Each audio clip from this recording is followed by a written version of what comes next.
යාළුවනේ අද අපි පස් කොටන්න. පස් නේ පස් තමයි. හරි කියන්නේ. කාලයක් තිස්සේ ගෙනාව පැලටියක් තිබ්බා. ඒ ටික හදන්න මේ පස් ටික දැන් හදාගන්න කියලා. අපි දැන් මේ පොළවේ තියෙන පස් ටික නේ මොනවද? ඔව්. මතු පිට පසුයි.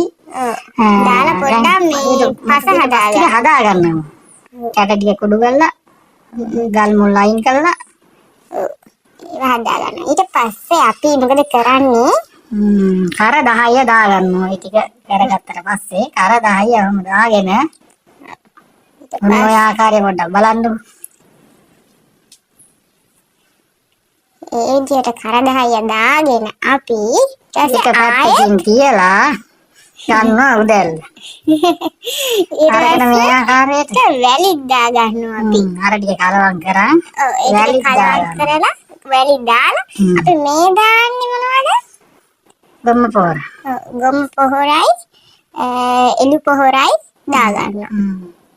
දාලා හොඳට කලවම් කරනවා. කලවම් කරලා අපි දාගත්තා ජාපල්ලට. ජාපල්ලට නෙවෙයි යාරමිලාට.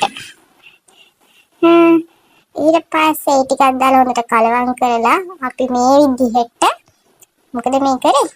පස් ටික බෑග් වලට අලුත් කරගෙන ඒ අවශ්‍ය තැන් වලින් තියාගෙන තල ටික හදලා ඉවරයි.